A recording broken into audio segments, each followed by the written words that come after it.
অন্তর্বর্তী সরকারের পর গত ফেব্রুয়ারিতে নির্বাচনের মাধ্যমে ক্ষমতায় আসে বিএনপি সরকার। প্রধানমন্ত্রী তারেক রহমানের নেতৃত্বাধীন এই সরকারের মেয়াদ 100 দিন পেরিয়ে গেছে।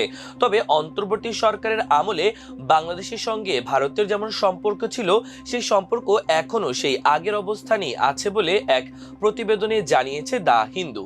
মঙ্গলবার এক প্রতিবেদনে সংবাদ মাধ্যমটি বলেছে, বিএনপি সরকার ভারতের ওপর খুশি নয়, কারণ অন্তর্বর্তী সরকারের সময় ভারত বাংলাদেশের বিরুদ্ধে যেসব পদক্ষেপ নিয়েছিল তা এখনো রয়ে গেছে। তারা বলেছে, তারেক রহমান প্রধানমন্ত্রী হওয়ার আগেই ভারত দুইবার তার দ্বারস্থ হয়েছিল। প্রথমবার এসেছিল দেশটির পররাষ্ট্রমন্ত্রী এস জয়শঙ্কর। তিনি সাবেক প্রধানমন্ত্রী খালেদা জিয়ার মৃত্যুতে শোক জানাতে গত 31 ডিসেম্বর ঢাকায় এসে তারেক রহমানের সঙ্গে দেখা করেন। আর দ্বিতীয়বার তার দ্বারস্থ হন পররাষ্ট্র সচিব বিক্রম মিশ্রি। তিনি ভারত সফরে দেশটির প্রধানমন্ত্রী নরেন্দ্র মোদীর আমন্ত্রণপত্র নিয়ে তারেক রহমানের কাছে গিয়েছিলেন। অপরদিকে গত 17 ফেব্রুয়ারি ভারতের স্পিকার ওম বিড়লা তারেক রহমানের শপথ অনুষ্ঠানে যোগ দেন।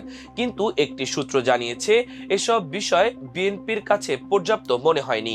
বিএনপির একটি প্রভাবশালী অংশ মনে করে, নতুন সরকারের প্রতি নিজেদের সদিচ্ছার বহিঃপ্রকাশ হিসেবে মোদী সরকারের কিছু পদক্ষেপ নেওয়া উচিত ছিল, যার মধ্যে আছে অন্তর্বর্তী সরকারের সময় দেওয়া বিভিন্ন বিধিনিষেধ তুলে নেওয়া।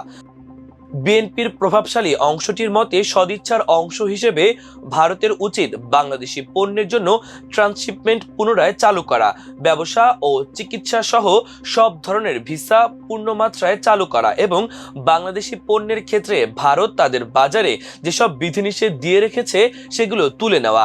সূত্রের তথ্য অনুযায়ী ভারত এর কিছুই করেনি এবং এমন সদিচ্ছা দেখায়নি যার মাধ্যমে প্রধানমন্ত্রী তারেক রহমান সন্তুষ্ট হয়ে ভারতের সঙ্গে সম্পর্ক পুনর্গঠন করবেন। দ্য হিন্দু আরো বলেছে, বিএনপির দিক থেকে তাদের সিনিয়র নেতারা চেয়েছিলেন সাধারণ মানুষের মধ্যে এমন একটি সমর্থন তৈরি করা যেখানে সাবেক স্বৈরাচার প্রধানমন্ত্রী শেখ হাসিনা ভারতে থাকলেও দুই দেশের সম্পর্কে কোনো প্রভাব পড়বে না, যেখানে এক্ষেত্রে ডক্টর মোহাম্মদ ইউনূসের নেতৃত্বাধীন সরকারের কঠোর অবস্থান ছিল। ওই সরকারের দাবি ছিল সম্পর্ক ভালো করতে চাইলে হাসিনাকে ফেরত দিতে হবে। বিএনপির সিনিয়র নেতারা এমন উদ্যোগ নিলেও ভারত এটির ক্ষেত্রে ইতিবাচক মনোভাব দেখায়নি বলেও মনে করেন সংশ্লিষ্টরা। এক্ষেত্রে তারা উদাহরণ হিসেবে দেখাচ্ছেন পশ্চিমবঙ্গ ও আসামে হিন্দুত্ববাদী বিজেপি সরকার গঠনের পর অবৈধ অভিবাসী শব্দের ব্যাপক ব্যবহারটিকে। ভারতের এই দুটি রাজ্যে কথিত বাংলাদেশিদের পুশিন করার কথা ব্যাপকভাবে বলা হচ্ছে।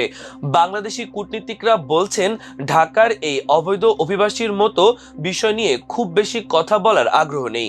ঢাকা এর বদলে 1996 সালে গঙ্গা চুক্তি নবায়ন এবং ভিসা ইস্যুর দিকে বেশি মনোযোগ দিতে চায়।